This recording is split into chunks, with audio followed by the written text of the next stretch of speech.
So you can tell your friend is struggling. They seem distant, disconnected, a little lost in their faith, burned out.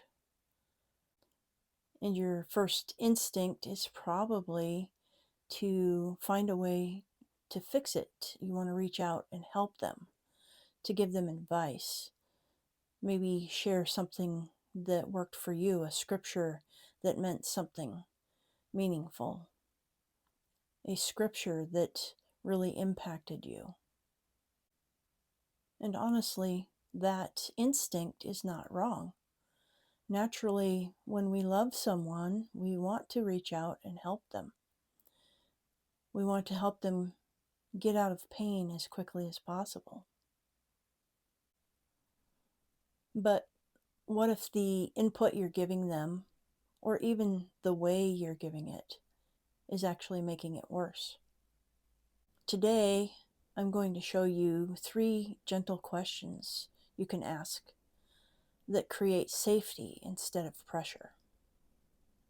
As someone who helps women rebuild their faith from the inside out, I've noticed something really important, and that is that even the most well-meaning advice can sometimes accidentally cause more pressure.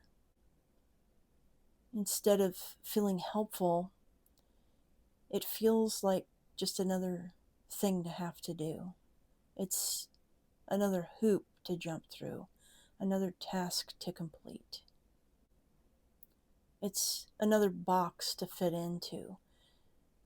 And especially when someone is exhausted, that just doesn't work.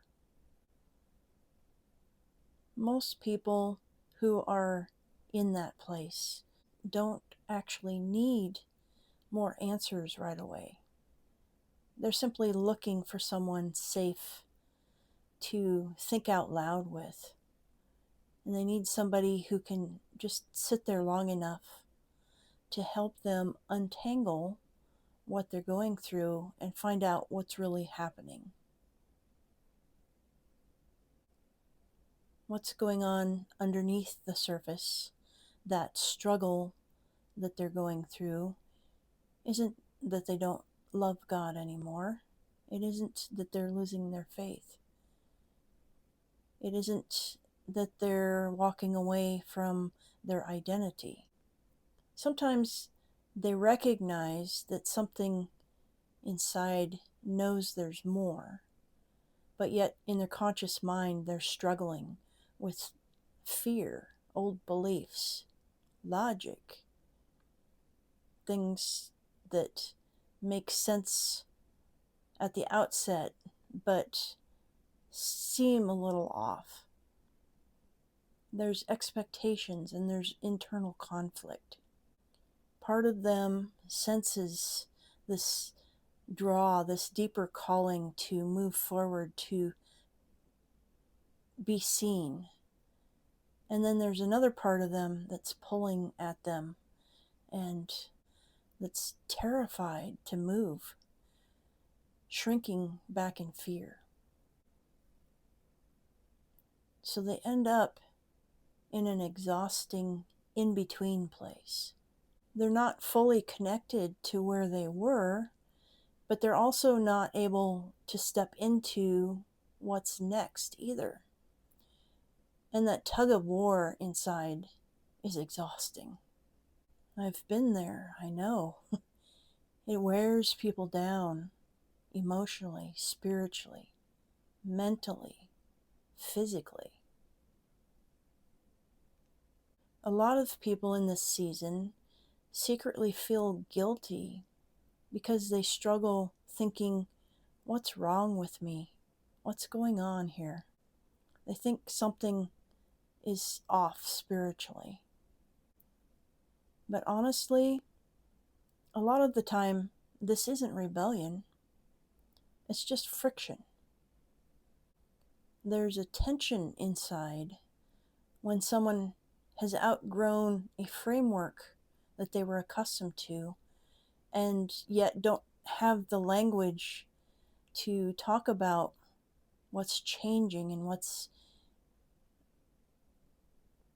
growing and maturing inside. And if you've ever watched someone you love struggle through this, you know how hard it can feel because you want to rush to help them, and yet you don't want to do something that will push them further away. So here are 3 questions you can ask that open up real conversations so that your friend feels seen instead of corrected. The first question is about curiosity. Instead of asking, "What's wrong? What's going on? Why aren't you praying? What's happening in your faith?" Ask instead, "What have you been curious about lately in your faith?" And then notice how that feels different. Curiosity opens doors, but pressure closes them. And curiosity gives someone permission to explore instead of feeling immediately judged or diagnosed. And honestly, curiosity is often where healing begins. The second question is about feeling. And this one is really important because a lot of people have spent years living in their heads, and they're analyzing, they're explaining, they're defending, they're suppressing. So instead of immediately giving advice, it's better to ask this question: where do you feel in your body that sense of being stuck? And at first, they might not recognize where that is or be able to tell you, but let them sit with it for a little bit.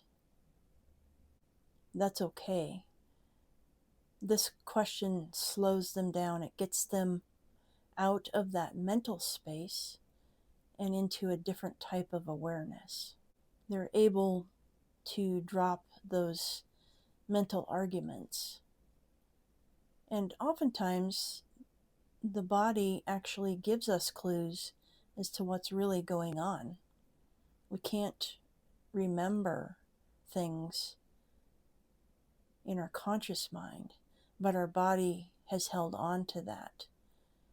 Oftentimes, that happens because of trauma. And sometimes it's just because we don't want to hold on to it consciously. The body often reveals what the mind is trying to override. Sometimes people feel a tightness in their chest, or a heaviness in their stomach, or a tenseness in their shoulders. And I've seen how noticing this and even just breathing in, targeting certain areas, can kind of reconnect everything. And simply noticing that can help them reconnect in a grounded way with themselves. The third question is about permission. And this is one that can often make people cry.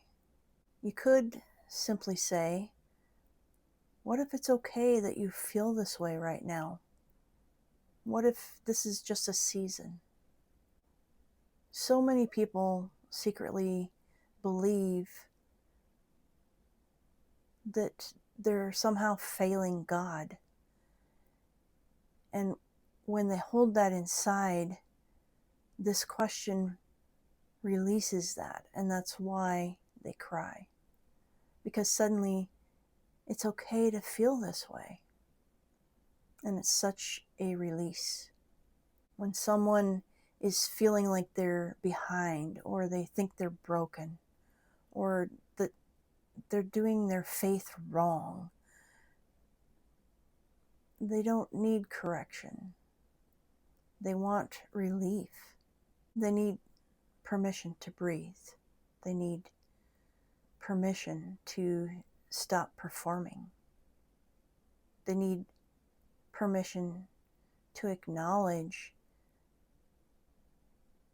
that maybe they're tired because they've been carrying too much for too long.